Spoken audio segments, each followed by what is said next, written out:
However, then there is this. The New York Times editorial board, they called 2016 a bad year. Look at that headline. Take a bad year and make it better. Okay. In the article, they say, those who are miserable and afraid are justified. Here's my quote. For many, it was the election of a president unfit for the job. He seems to want to run the country like some authoritarian game show host. But we really don't know what he'd do, and uncertainty worsens that sickening feeling. Scott Brown is with us.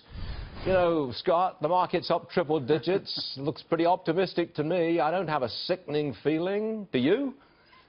No, 2016, Stuart, was a very good year. And if you want to make 2017 a better year, cancel your New York Times subscription, because they are just going for a very tailored audience, and they're kind of spewing the same kind of rhetoric, the negative rhetoric, to a very specific demographic who's still shell-shocked because they lost the election. And, you know, just don't read it. You know, change the channel. Don't read the paper. It's they've not got to grips with it.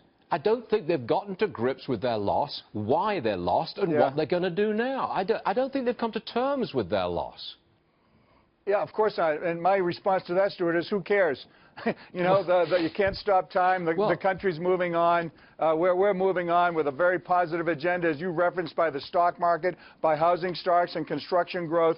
I mean, there's a lot of positive things. There's a great feeling out there, and I'd rather stick with those folks who feel good about America right now. But having read the New York Times, what it means for Donald Trump, President-elect Trump, and his presidency going forward, look, the media takes its marching orders from the New York Times. What appears in the Times this morning will be on the ABC Evening News, the CBS News, NBC. It'll be their headline tonight. What I'm saying is that this media sniping, this harsh criticism, is never going to go away. Of course not. And that's the only thing they have, because they can't stop all his cabinet picks and secretary picks and all of the ambassadors and the like, because Harry Reid changed the rules in the Senate. They can't stop the agenda in the House because it's run by Republicans. And they can't veto things like they could with President Obama, because you have a Republican in the White House. So, yes, they're very upset, and they're going to go after each and everything that each cabinet person does, each ambassador does, everything the president, they're going to be nitpicking, Stuart, like you've never seen it. It's going to be a great year, isn't it? Sorry, I'm just joking. It's going to be a fun year. I want to raise this with you, Scott.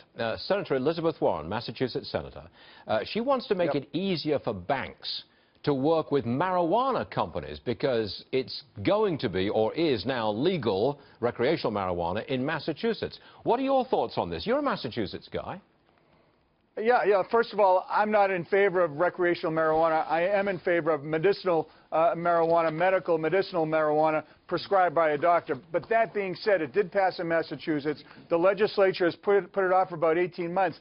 And I have to be honest with you, I don't disagree with her in that she's actually saying if we need to get the cash nature of the sale of marijuana out of the equation to avoid any fraud, any criminal elements and the like. By having banks involved that are highly regulated, there is some type of rules. There is a regulatory scheme that may, in fact, benefit not only society but that industry as a whole, and have some kind of checks and balances on it. So I don't necessarily disagree with her. I'd like to learn more about what she has to propose. You know, Scott, you're getting awfully close to Senator Warren. I mean, she supports you for the VA administration's job. Now you're kind of supporting her on marijuana.